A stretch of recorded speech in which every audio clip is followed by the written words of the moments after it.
Pessoal, tudo bem? Bem-vindos para mais um Fala Dudu. Hoje a gente vai voltar a falar de economista estrangeiro, um economista que ganhou o Prêmio Nobel em 1990 e faleceu essa semana. Viveu muitos anos. O Markowitz, ele é de 1920, alguma coisa, então o cara viveu quase, ou 30, ele viveu quase 100 anos. Só que eu sempre esqueço o primeiro nome dele. É Markowitz. Harry, pai, que nem Harry Potter. Harry Markowitz, obrigado, Felipe. Isso. E o Harry Markowitz foi o cara que...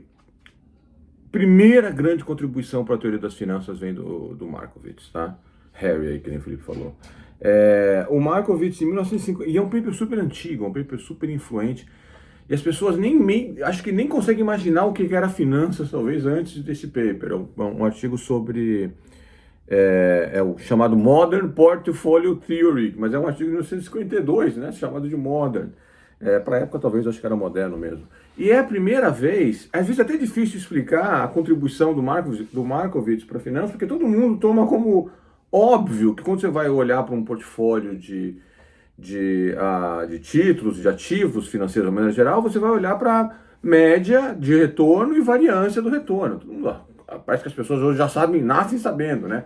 Não, então se o retorno médio é mais alto, a variância é mais alta e eu sou uma pessoa que gosta de risco, tudo bem, então eu vou escolher aquele ponto do portfólio, né? Ou então, se eu sou um cara muito avesso ao risco, eu vou ter que aceitar e eu quero no máximo, por exemplo, uma variância na taxa de retorno do meu portfólio de X, então eu vou escolher os títulos de acordo a maximizar o retorno esperado, sujeito a... Então é um problema de matemática, né? De otimização, sujeito à variância não ser maior do que tanto, tá? Então o Markowitz é o primeiro a colocar a questão nesse arcabouçozinho matemático de maximizar o valor esperado sujeito a uma variância do portfólio não ser maior do que tanto, ou por um dado valor esperado eu quero ganhar 10% em média ao ano. Como que eu monto minha carteira de ativos para a variância ser mínima possível para aquele valor, tá?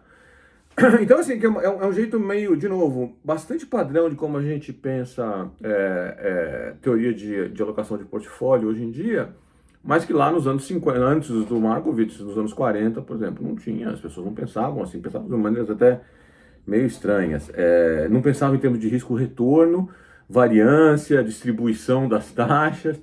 Então ele que meio que é o pai fundador disso daí. Mas o curioso sobre a história do Markowitz, eu, antes de gravar o vídeo, fiz uma pesquisa sobre as contribuições acadêmicas dele e a importância dele para a área, foi que meio que ele lança isso, ele tem obviamente vários outros artigos depois, mas ele não é um cara que fica ali na fronteira da evolução, né, da teoria econômica sobre esse assunto. O Markowitz, os interesses dele, ele é um cara que adora computador, ele adora desenvolver algoritmo, então ele é muito mais recluso nesse sentido da participação intelectual dele no mercado acadêmico do que muita gente supõe. Ele era um cara muito curioso nesse sentido, né? Ele queria ele não era tanto economia, parecia que talvez fosse o interesse dele, mas ele queria entender essa coisa dos mercados de ativos, mas a paixão dele era por desenvolver algoritmo matemático para resolver esses problemas.